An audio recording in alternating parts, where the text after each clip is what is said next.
Every parent tells themselves the same comforting lie. No matter how difficult life becomes, their child will always be safe. I believed that lie until the morning it shattered forever. My name is Richard Walker. I am 68 years old, a retired financial investigator from Manchester, and after spending more than 3 decades uncovering fraud for a living, I thought I had learned to recognize danger long before it arrived. What I never learned was how to recognize it when it was hiding inside my own family. My daughter, Emily, had always called me every Sunday without fail. It didn't matter whether she was busy, traveling, or simply exhausted after work. She always found 5 minutes to hear my voice. Then, almost without warning, those calls stopped. At first, I convinced myself she was simply adjusting to married life in the United States. Her text messages became shorter, her laughter disappeared, and every conversation felt strangely rehearsed, as if someone were standing just outside the room, listening to every word she said. Whenever I asked if everything was all right, she answered too quickly. "I'm fine, Dad. Just busy." It was the kind of answer that should have reassured me. Yet somehow it did exactly the opposite. A father notices the things no one else does. I knew the difference between my daughter being busy and my daughter being afraid.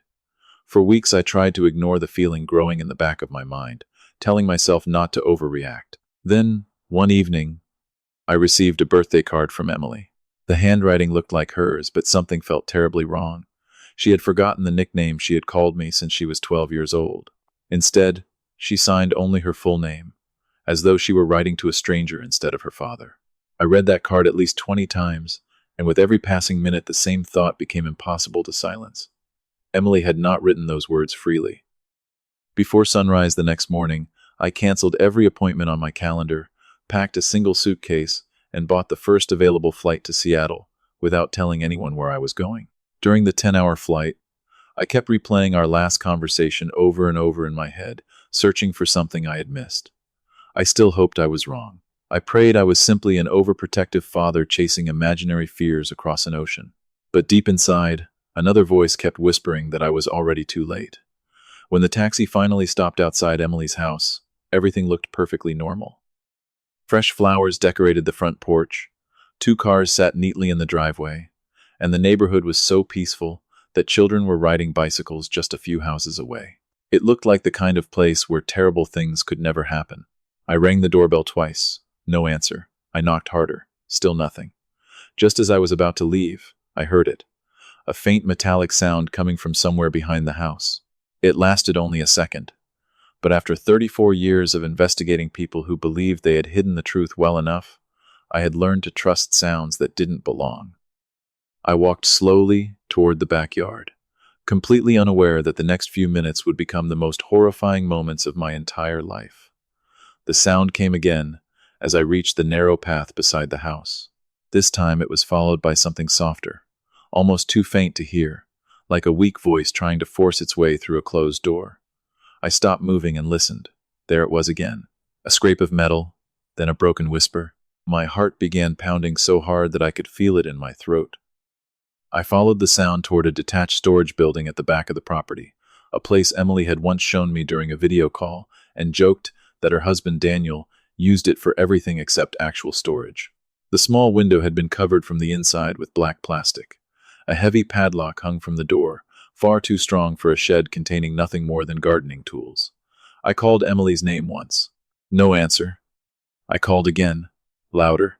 For several seconds there was only silence. Then I heard 3 weak knocks from inside, not random knocks. 3 slow, deliberate strikes, followed by a pause, then 2 more. When Emily was a child and frightened during thunderstorms, she used to tap that same rhythm against my bedroom door, so I would know it was her. I had not heard it in nearly 30 years, but I recognized it instantly. "Emily," I said, pressing my ear against the wood. "It's Dad. I'm here." A sound came from the other side, part sob and part breath. "Please, don't leave." Those 3 words erased every doubt I still had. I stepped back and examined the lock, the hinges, and the frame. The door opened outward, but the hinges were reinforced, and the padlock was commercial grade. Whoever had secured it had not been trying to keep thieves out. They had been making sure someone inside could never escape. I looked around the yard and found a rusted digging bar leaning against the fence. It took several blows before the wooden frame began to crack. With each strike, anger burned hotter inside me, but I forced myself to stay focused. Rage makes people careless. I had spent too many years investigating criminals to let emotions slow me down now. On the sixth blow, the latch tore free. I pulled the door open and stepped into darkness. The smell hit me first. Damp, concrete, sweat, old food, and something sour that made my stomach turn. A single battery-powered lantern glowed weakly in the corner. At first, I saw only blankets piled near the back wall. Then the blankets moved. Emily was sitting on the floor with her back against a support beam. A short chain ran from a metal restraint around her ankle to a steel bracket bolted into the concrete. Her hair was tangled, her lips cracked, and her face was so thin that for one horrible second I barely recognized her. Dark bruises covered one side of her jaw, her wrists were raw, and the oversized sweater she wore looked as if it belonged to someone else. She stared at me without speaking, as though she was afraid I might disappear if she blinked. I dropped to my knees beside her. "Emily, look at me. You're safe now." Her mouth trembled. I thought nobody was coming. I reached for her, but she flinched before realizing who I was. That tiny movement broke something inside me more completely than any crime scene I had ever witnessed. My daughter had once trusted the world enough to fall asleep in my arms during long train journeys. Now even kindness frightened her. I removed my coat and wrapped it around her shoulders. "Who did this?" I asked, although part of me already knew the answer. Emily looked toward the open door, panic flashing across her face. "Daniel and his mother," she whispered. "They said they were helping me. They said I was confused, unstable, dangerous to myself." Her voice cracked. "They took my phone. They changed my passwords. They told everyone I had gone away to recover." I studied the restraint around her ankle. It was attached with a locking clasp that required a key. A pair of bolt cutters hung from a hook several feet away, almost as if whoever had chained her believed there was no chance she would ever reach them. I grabbed the cutters and forced the jaws around the weakest link. The first squeeze did nothing. The second left a deep mark in the metal. On the third, the chain snapped with a sharp crack that echoed through the shed. Emily covered her face and began to cry. Not loudly. The tears came silently, as if she had spent so long learning not to make noise that even relief had to be hidden. I helped her stand, but her legs gave way immediately. She had become frighteningly light. I lifted her into my arms and carried her outside into the sunlight. The instant the brightness touched her face, she turned away as though it hurt. I laid her gently on the grass and called emergency services. While we waited, I checked her breathing, pulse, and level of awareness, relying on habits I had learned years earlier when investigations brought me into homes where help had arrived too late. This time, I refused to let that happen. "Where are they?" I asked. Emily stared at the sky for several seconds before answering. "Daniel said they were going to Vancouver for a week. His mother wanted distance when it happened." I felt my body go still. "When what happened?" She looked at me, and the fear in her eyes became something deeper. "When I died." The words were barely audible, but they landed with enough force to change the air around us. She explained that Daniel had stopped bringing food 2 days earlier. His mother, Eleanor, had left a bottle of water just beyond the reach of the chain and laughed when Emily begged for it. They had told her no one would search because everyone believed she had entered a private treatment program. After she was gone, Daniel would report that she had disappeared during a mental health crisis. With no recent phone calls, no active bank cards, and no one expecting to see her, they believed they had created the perfect story. I held her hand while the distant sound of sirens grew louder. "Listen to me," I said. "You are not going to die here. You are not going to disappear, and they are not going to write the ending of your life." Emily tightened her fingers around mine. "Dad, they took everything. My accounts, the house, the trust Mom left me. Daniel made me sign papers. When I refused, Eleanor said they would keep me locked up until I understood who was in control." The paramedics rushed through the side gate moments later, followed by 2 police officers. As they examined Emily, their expressions changed from concern to horror. One officer photographed the broken lock, the chain, the empty food containers, and the covered window. Another asked me to step aside and explain what I had found. I gave him facts, not emotion, because facts were what would eventually put Daniel and Eleanor where they belonged. Yet while I spoke, I kept my eyes on my daughter.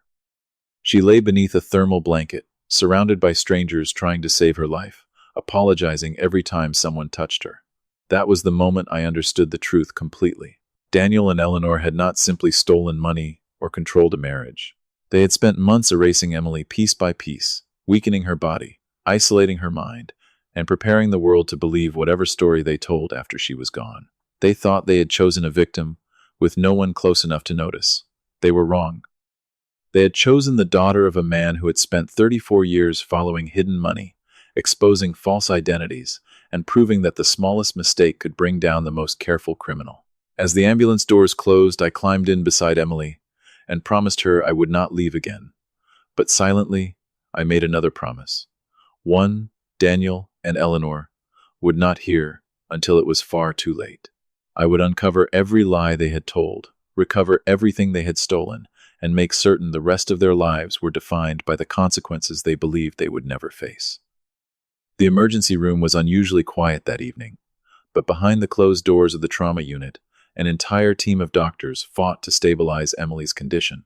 Severe dehydration, advanced malnutrition, multiple untreated bruises, and signs of prolonged psychological abuse painted a picture that no father should ever have to see written across his child's body. I sat outside her room for nearly 3 hours without moving, watching nurses walk past while the same question echoed through my mind. How could two people live under the same roof as my daughter and slowly destroy her without anyone realizing what was happening? When Dr. Rachel Morgan finally approached me, her expression was calm but unmistakably serious. She explained that Emily would recover physically, but the emotional damage would take much longer to heal. She's been living in survival mode, the doctor said quietly. People who experience this kind of prolonged captivity often stop believing anyone can help them. The fact that she trusted you enough to keep fighting may have saved her life. Those words stayed with me long after she walked away. A short time later, 2 detectives entered the waiting room. Detective Marcus Reed introduced himself and asked whether I would be willing to provide a formal statement. I agreed immediately. For the next 2 hours, I described everything exactly as it had happened, from the strange birthday card to the locked storage building, the broken chain, and Emily's first whispered words after seeing me. Marcus listened without interrupting, occasionally asking for clarification but never questioning what I had witnessed. When I finished, he closed his notebook and leaned forward. "Mr. Walker," he said, "this is no longer just a domestic violence case. Based on what you've described, we're looking at unlawful imprisonment, aggravated assault, financial exploitation, identity fraud, and possibly attempted homicide. We will treat this accordingly." Hearing those words brought no satisfaction. They only confirmed how close I had come to losing my daughter forever. The following morning, Emily was awake long enough to speak with investigators. I remained beside her bed, holding her hand while Detective Reed gently asked questions about the previous year. At first, her voice barely rose above a whisper, but little by little, the truth began emerging. She explained that everything had changed shortly after she inherited a substantial family trust following her mother's passing 3 years earlier. Daniel had encouraged her to invest the money together, promising they would build a better future. At first, his requests seemed reasonable: joint accounts, shared passwords, access to investment statements. Then came the isolation. He convinced her to leave her consulting job because married couples shouldn't live separate lives. He persuaded her to move farther away from friends. He gradually answered her phone before she could, canceled visits, intercepted mail, and insisted he was protecting her from unnecessary stress. By the time Emily realized she had lost control over her own finances, nearly every important account had been transferred into structures she barely understood. Whenever she questioned him, his mother, Eleanor, would appear with carefully rehearsed explanations. "Families share everything," she often said. "You need to trust your husband." But trust slowly turned into obedience. Obedience became fear. Fear eventually became silence. Emily admitted that several months earlier, she had secretly contacted a lawyer about filing for divorce. Somehow Daniel discovered the appointment before she ever attended it. That same night, he accused her of suffering from emotional instability. Eleanor called a private physician they knew socially and attempted to convince him that Emily needed psychiatric evaluation. When that failed, they escalated. They took away her phone, confiscated her passport, changed the locks, and began telling neighbors that she was receiving treatment for severe depression at a private rehabilitation facility. Every lie they told made the next lie easier to believe. Detective Reed exchanged a quick glance with his partner as Emily continued speaking. They had both investigated financial crimes before, but neither had encountered a case where greed and psychological control had become so deeply intertwined. Before leaving the room, Marcus pulled me aside. "Your daughter gave us enough to start building a criminal case," he explained. "But if we're going to prove intent beyond reasonable doubt, we'll need documents, financial records, digital evidence, and someone who knows how to follow complex fraud." I looked at him for a moment before answering. That used to be my job.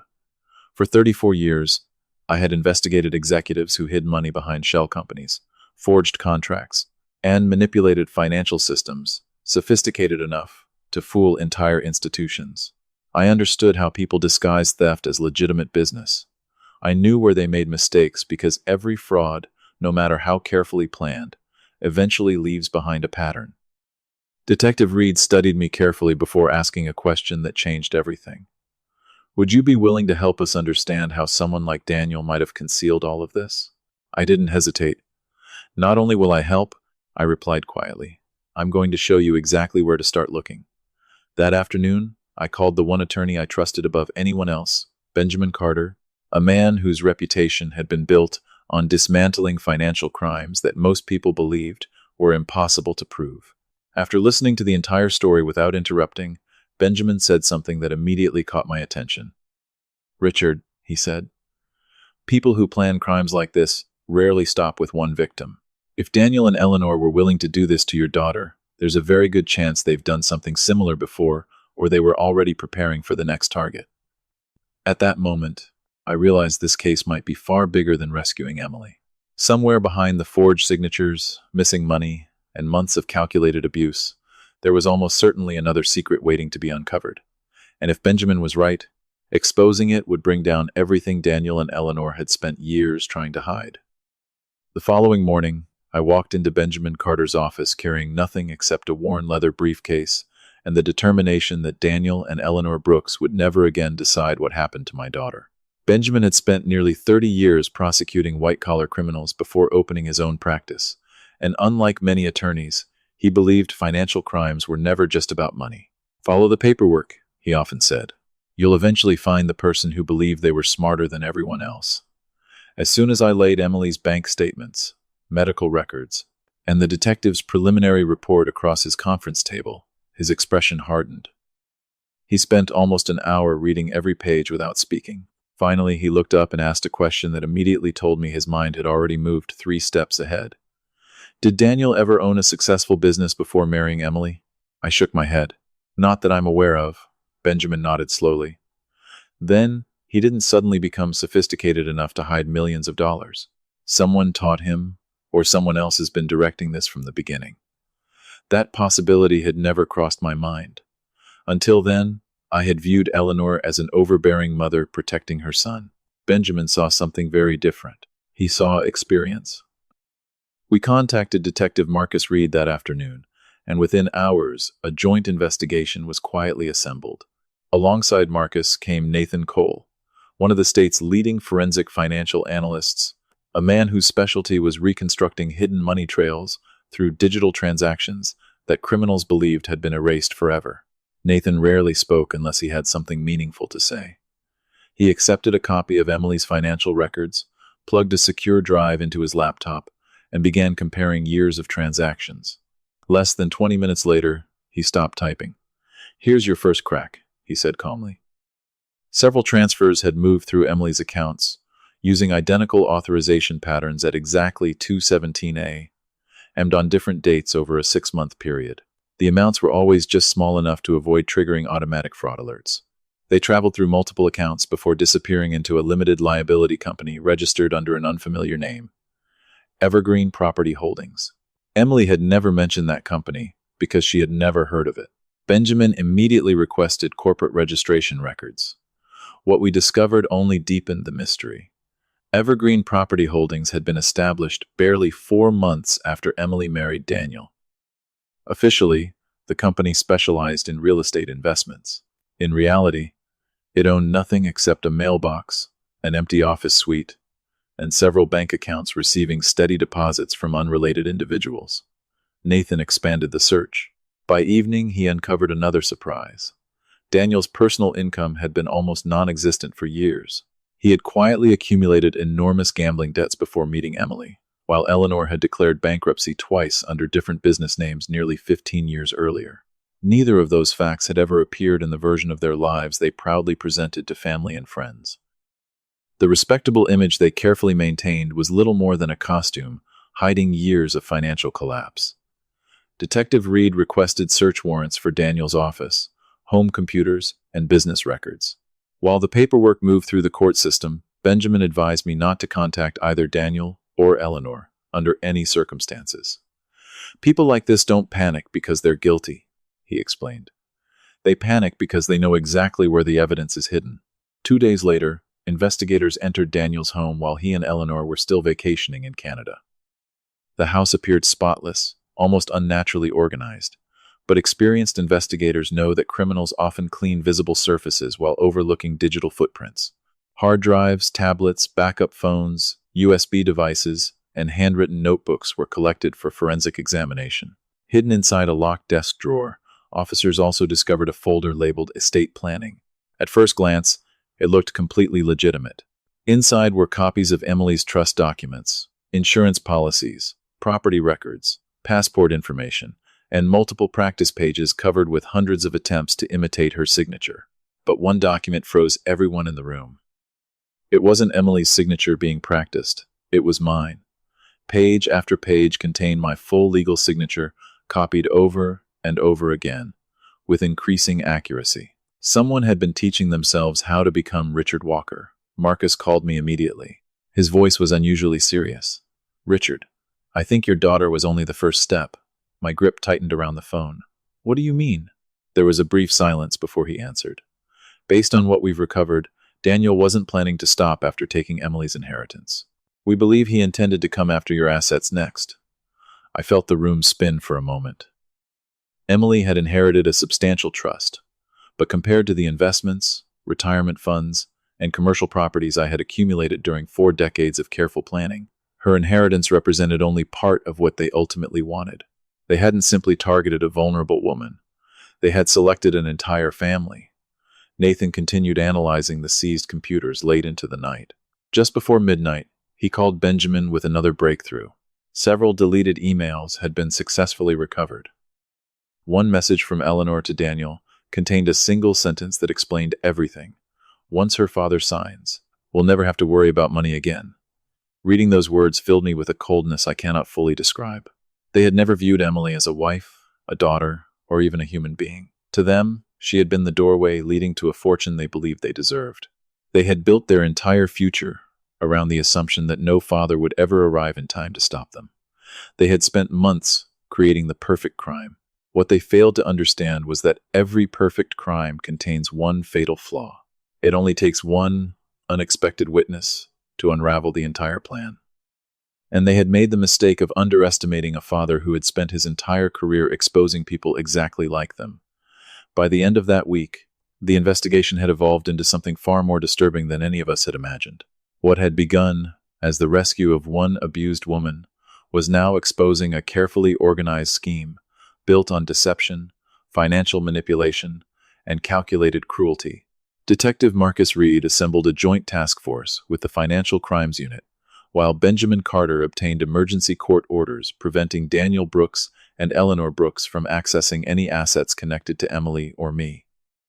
Every passing hour increased the risk that they would discover the investigation and attempt to erase what remained of the evidence. Nathan Cole spent nearly 16 hours a day reconstructing the digital trail they believed had vanished forever. Criminals often assume deleting a file removes the truth. In reality, computers remember almost everything. Temporary files, cloud backups, login histories, GPS records, printer metadata, and deleted emails quietly preserve stories people desperately try to hide. On the 4th day of his examination, Nathan called us into the forensic laboratory.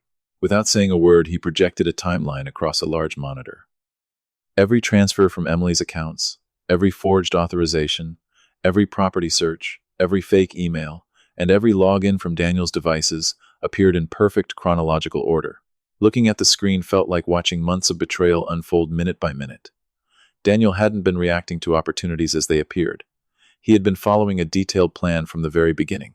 Then Nathan enlarged another section of the timeline. "This," he said calmly, "is where they made their biggest mistake." About 6 weeks before I arrived in Seattle, Daniel had logged into Emily's investment account from his home office. Minutes later, he searched online for phrases like transferring inherited trusts after spousal death, survivorship property laws, and estate notification procedures. He wasn't researching divorce. He was researching what would happen financially if Emily died.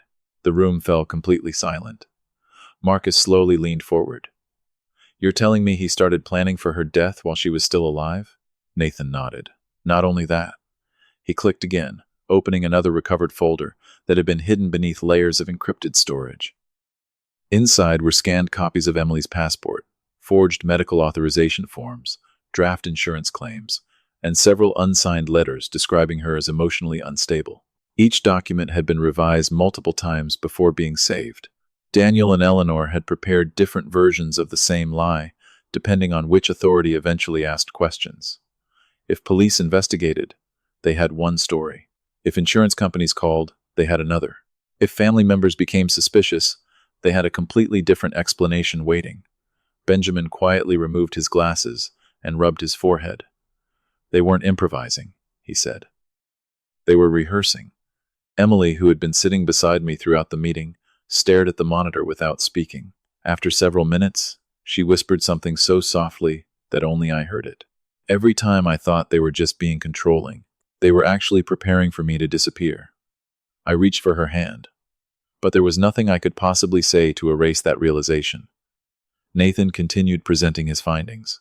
Security camera records from nearby businesses showed Daniel repeatedly purchasing heavy chains, industrial locks, nutritional supplements, disposable prepaid phones, and construction materials over several months. Individually, none of the purchases appeared suspicious. Together, they formed the inventory of a prison. Even more disturbing was a notebook recovered from Daniel's office. It contained handwritten schedules listing feeding times, medication dosages, utility bills, neighborhood activity, and estimated dates when concerned relatives might attempt contact. Beside, several entries appeared a single sentence repeated over and over. "Keep everyone believing she's recovering." Detective Reed finally closed the notebook and looked directly at me. "Richard," he said, "I've investigated organized fraud for almost 20 years. I've seen people steal millions of dollars from strangers without showing an ounce of remorse. But I've rarely seen someone combine financial crime with this level of psychological control. They didn't just want Emily's money. They wanted to erase her existence long enough to make everyone else accept whatever story they invented." Before anyone could respond, Nathan opened one final file that had been recovered only hours earlier. It was an audio recording automatically backed up from Daniel's old cell phone. The date stamp showed it had been created less than 2 weeks before I arrived. At first, only muffled voices could be heard. Then Daniel spoke clearly. "As soon as her father signs the revised documents, we won't need to keep her alive much longer," Eleanor answered without hesitation. "Then, make sure he never suspects a thing until it's finished." No one in the room moved. Even the investigators, people who dealt with violent criminals every day, sat frozen as the recording ended. Marcus quietly stopped the playback before turning toward Benjamin. "That's enough," he said. "We're no longer building a fraud case." Benjamin nodded slowly. "No," he replied. "Now we're building an attempted murder case." At that moment, every piece of the puzzle finally locked into place. Daniel and Eleanor hadn't simply trapped Emily to steal her inheritance. They had already decided how her story would end, and they had planned every detail with terrifying precision. The only reason their plan had failed was because a father trusted his instincts instead of accepting comfortable lies. But one question still remained unanswered.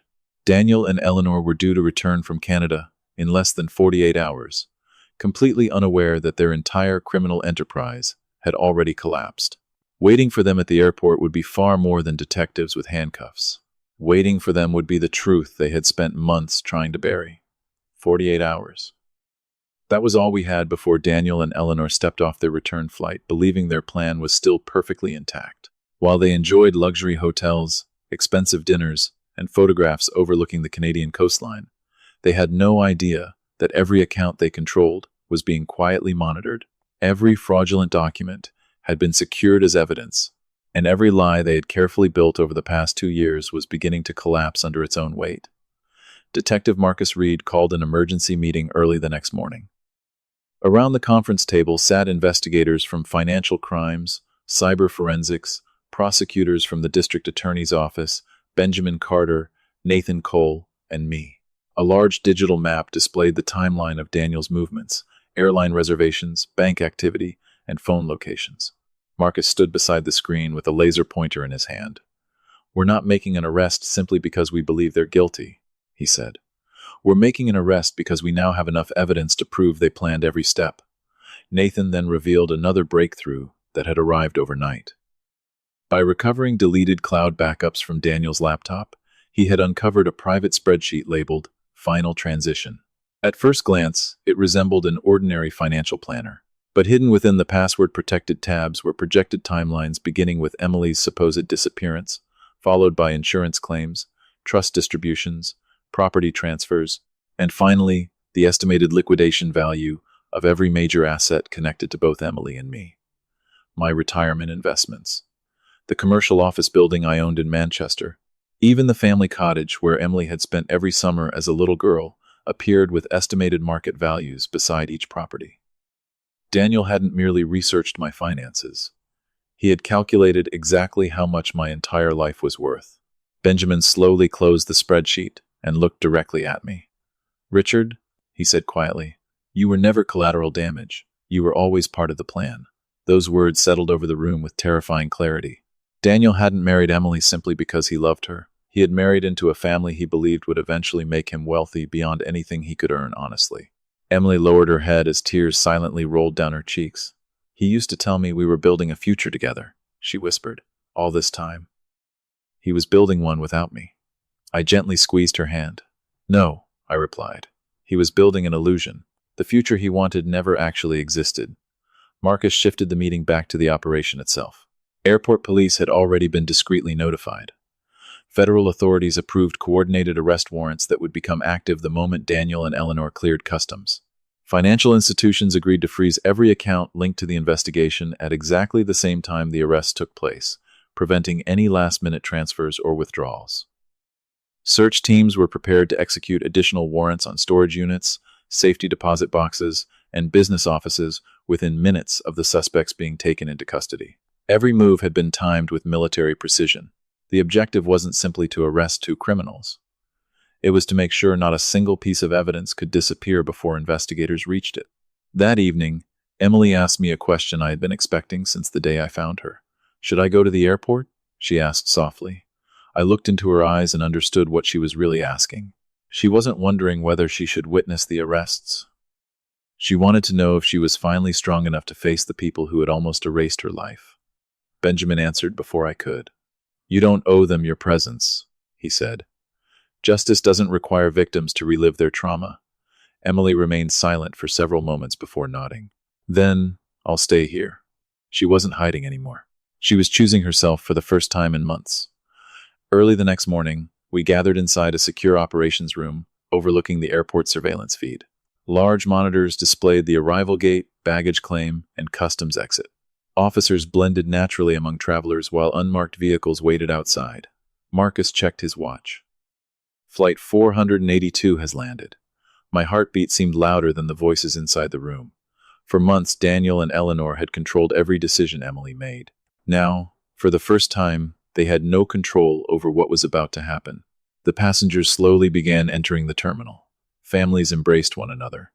Business travelers hurried toward the exits. Then I saw them. Daniel walked confidently beside Eleanor, laughing about something as he pulled two expensive suitcases behind him.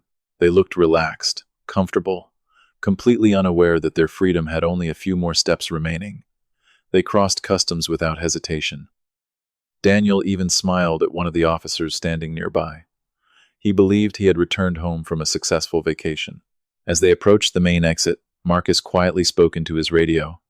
"Move." Within seconds, 6 officers surrounded them from different directions. Daniel froze. Eleanor's smile disappeared instantly. One detective displayed his badge, while another calmly announced, "Daniel Brooks, Eleanor Brooks, you are under arrest." The sound of rolling suitcases stopped all around them as nearby travelers turned to watch. Daniel looked genuinely confused. "There has to be some mistake," he insisted. "My wife is in treatment." "I can explain everything." Marcus stepped forward holding a thick arrest warrant. "Your wife isn't missing," he replied. "She's alive. She has already told us everything." Daniel's face lost every trace of color. Eleanor instinctively reached for her handbag, but another officer had already secured it as evidence. Neither of them resisted. They simply stood there in complete silence as handcuffs closed around their wrists. Watching from the operations room, I expected to feel triumph. Instead, I felt something far quieter. Relief. My daughter was alive. Their lives were over. But I also knew this wasn't the end. It was only the beginning. Because once Daniel and Eleanor sat across from prosecutors and realized the mountain of evidence waiting against them, someone would eventually decide to talk. And when that happened, we might finally learn whether they had acted alone, or whether someone else had been pulling the strings from the very beginning.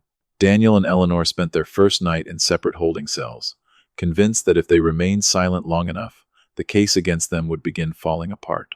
They had underestimated one simple fact.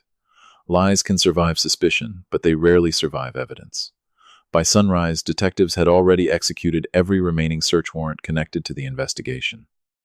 Storage units, private offices, safety deposit boxes, and 2 additional bank accounts were searched before either suspect had spoken to an attorney.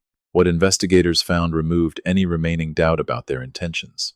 Inside a climate-controlled storage unit rented under a false business name, officers discovered dozens of neatly labeled boxes containing financial files from previous years. At first glance, the documents appeared unrelated, but Nathan Cole quickly noticed the same pattern repeating over and over again. Elderly homeowners, recently widowed individuals, isolated investors.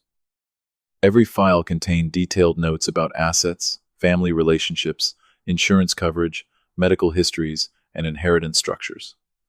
Emily had never been their only target. She had simply been the most valuable one. Detective Marcus Reed gathered everyone in the conference room later that afternoon. He spread photographs across the table while prosecutors carefully examined each piece of evidence. There were forged identity documents, blank signature templates, prepaid mobile phones, encrypted flash drives, and handwritten notebooks describing potential victims using disturbing language such as emotionally vulnerable, few close relatives, and high property value. Benjamin Carter quietly closed one folder before looking directly at me. "Richard," he said, "this wasn't desperation. This was a business." The realization left the room completely silent. Daniel and Eleanor hadn't crossed a moral line because of financial hardship alone. They had created a system, one victim at a time, believing they could continue indefinitely as long as no one connected the dots. Emily happened to be the first survivor capable of exposing the entire operation. Meanwhile, prosecutors began preparing formal charges: unlawful imprisonment, aggravated assault, financial exploitation of a vulnerable adult, identity theft, forgery, wire fraud, attempted murder, conspiracy, obstruction of justice. Each count carried years of potential imprisonment, and together they represented a sentence neither defendant had ever imagined facing. 2 days later, investigators received the break they had been waiting for. Daniel requested a meeting with prosecutors without his mother present. Marcus watched through the observation window while Benjamin and the district attorney entered the interview room. Daniel looked nothing like the confident man who had smiled at the airport only days earlier. Dark circles surrounded his eyes, and his hands trembled slightly as he folded them together on the metal table. He asked only one question: "What happens if I cooperate?" Benjamin didn't answer immediately. Instead, he slid a thick binder across the table. Inside were photographs of Emily's injuries, financial records, digital evidence, surveillance footage, forensic reports, and transcripts of the recovered audio recording. Daniel slowly turned each page until he reached the transcript containing his own voice discussing Emily's death. His shoulders collapsed. For the first time since his arrest, he understood that denial was no longer an option. Tears formed in his eyes, but nobody in the room mistook them for remorse. They looked more like the tears of a man realizing his carefully constructed future had vanished forever. "My mother started all of it," he whispered. "She said Emily's inheritance could solve everything. At first, It was only supposed to be temporary, just controlling the money until we got back on our feet. Benjamin remained expressionless. And the chain? Daniel lowered his head. That wasn't temporary anymore.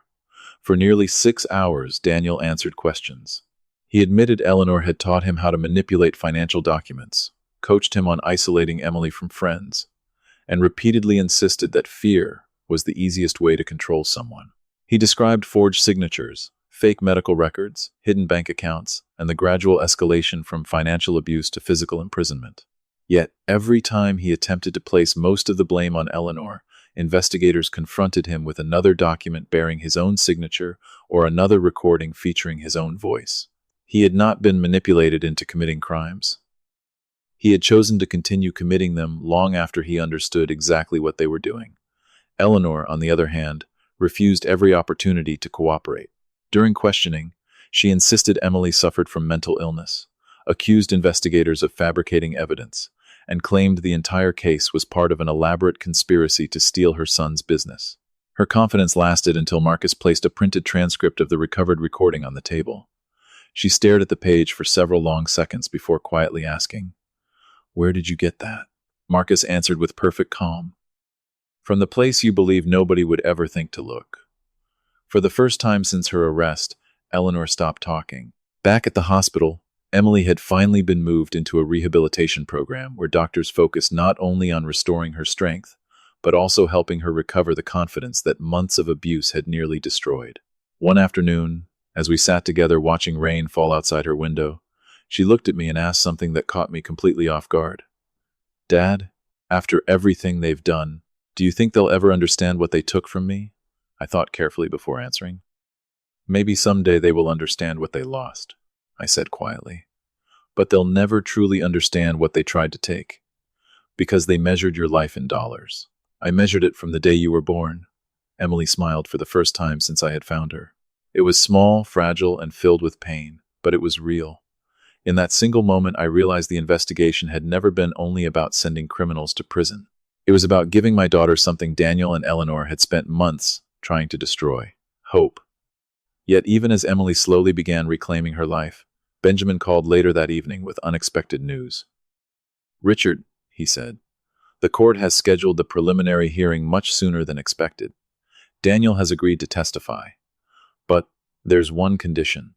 He says there is one final secret the judge needs to hear before this case reaches trial. And, according to him, nobody outside his family knows it exists."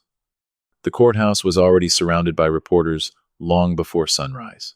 Satellite trucks lined both sides of the street, camera crews adjusted their equipment beneath gray morning skies, and curious onlookers gathered behind security barriers, hoping to catch a glimpse of the couple whose crimes had shocked the entire community. Yet none of them truly understood what had happened inside that small storage building or the months of terror Emily had survived. To the public, this was another sensational criminal case. To me, it was the day my daughter would finally look the people who had tried to erase her from the world without lowering her eyes in fear. Emily insisted on attending, despite the doctor's concerns. She walked slowly beside me through the courthouse entrance, her body still recovering, but every step carried a quiet determination I hadn't seen since before she married Daniel. She wasn't walking in as a victim anymore. She was walking in as a survivor. Benjamin Carter greeted us outside the courtroom with a reassuring smile. "Everything is ready," he said. "The judge approved every major piece of evidence. Daniel has agreed to testify, and the prosecution believes today's hearing will decide whether this case goes to trial or ends with negotiated pleas." I nodded, but my attention shifted toward the defense table as deputies escorted Daniel and Eleanor into the courtroom. Gone were the expensive clothes, confident smiles, and polished appearances they had once used to impress everyone around them. Daniel looked exhausted, avoiding eye contact with nearly everyone in the room. Eleanor remained strangely composed, sitting perfectly upright, as though she still believed she could somehow control the outcome. The hearing began with prosecutors presenting a detailed timeline of the investigation. Photographs from the storage building appeared on large courtroom monitors. Medical reports documented Emily's physical condition when she was rescued. Digital forensic experts explained how deleted files had been recovered.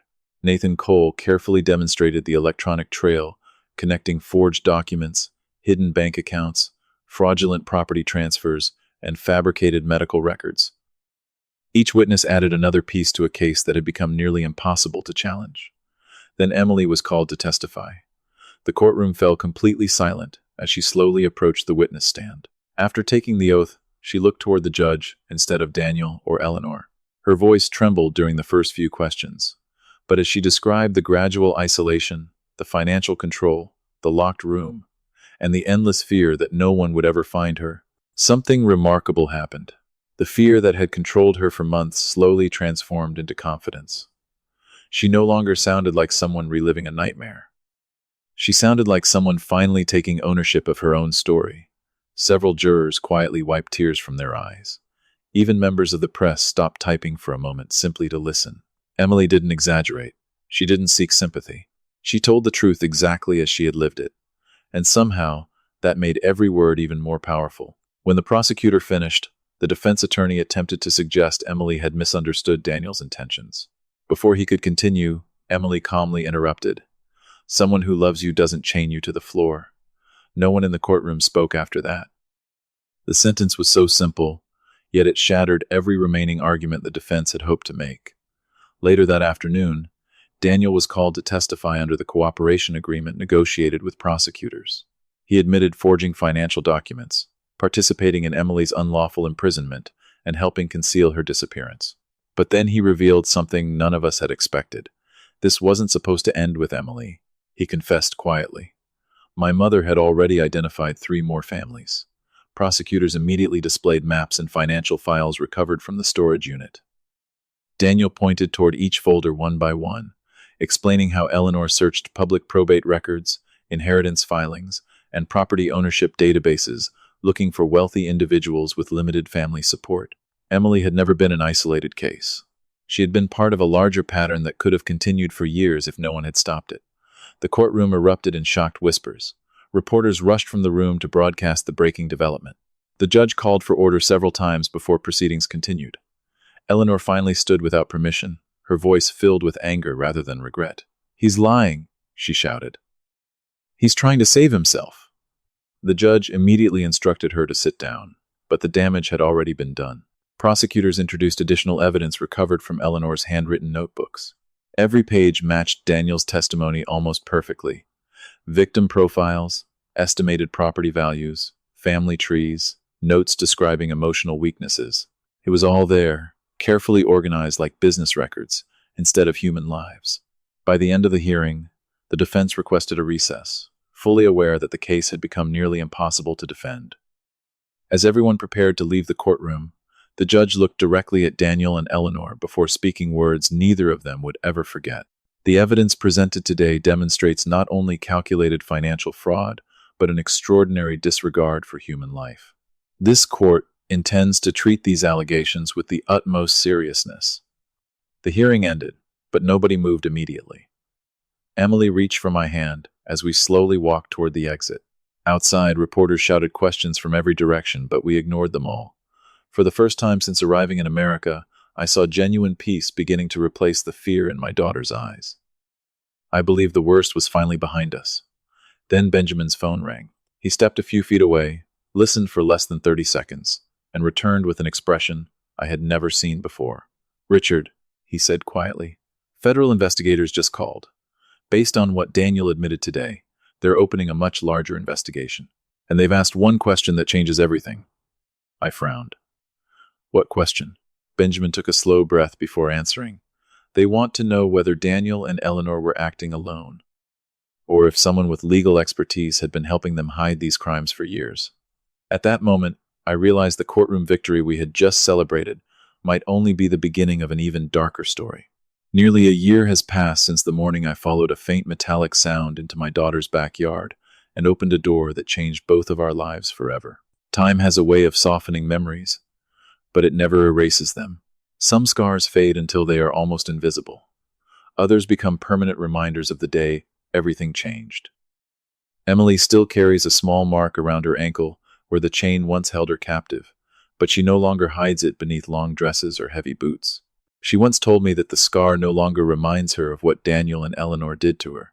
It reminds her that she survived them, I think that's the difference between living in the past and learning from it. A few months after the trial, Emily returned to work, although not to the career she had left behind.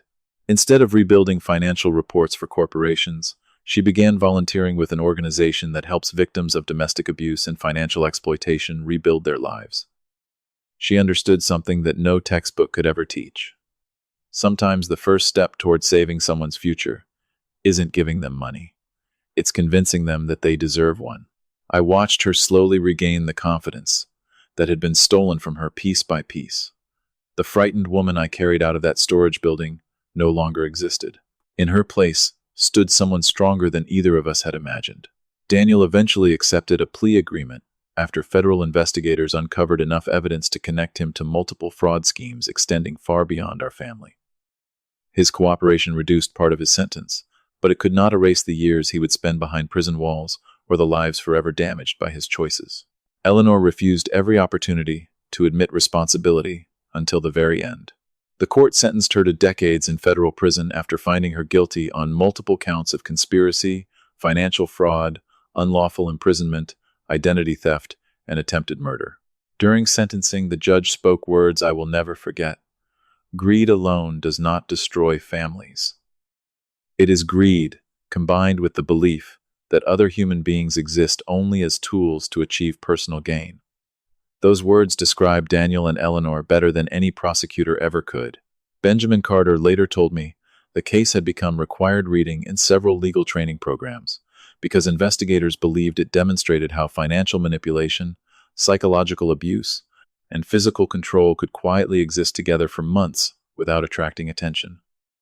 Detective Marcus Reed received a commendation for leading the investigation, while Nathan Cole's digital forensic work uncovered enough additional evidence to reopen several older fraud cases involving victims who had never known who stole from them.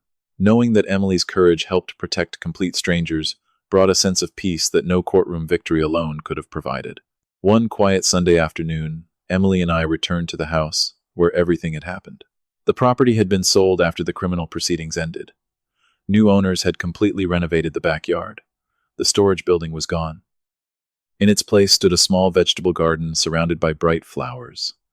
Children laughed next door while a golden retriever chased a tennis ball across the grass. Standing there, it was almost impossible to believe such darkness had once existed in the same place. Emily looked around for several moments before turning toward me. "Do you know what I remember most?"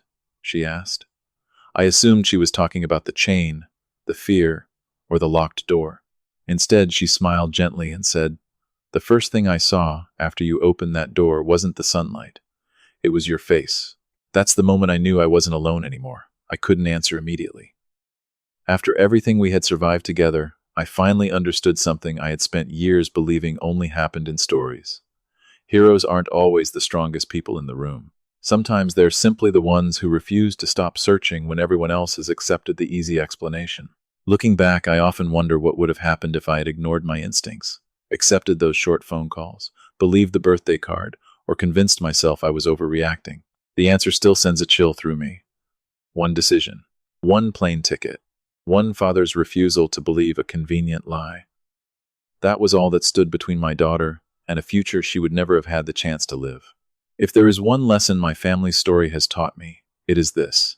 Never ignore the quiet voice inside you when something about the people you love doesn't feel right. Ask difficult questions. Make unexpected visits. Stay present in the lives of those who matter most. Genuine love pays attention, even when the truth is uncomfortable, because evil rarely arrives wearing a frightening face. More often, it hides behind ordinary smiles, polite conversations, and carefully rehearsed excuses. Thank you for staying with us until the very end of this journey. If this story touched your heart or reminded you to check on someone you love, please share your thoughts in the comments below. We'd also love to know where you're watching from today. And if you enjoy powerful stories about family, justice, resilience, and hope, don't forget to subscribe so you never miss another unforgettable story. Until next time, take care of the people who truly care about you, trust your instincts, and never underestimate the power of one person who refuses to give up on someone they love.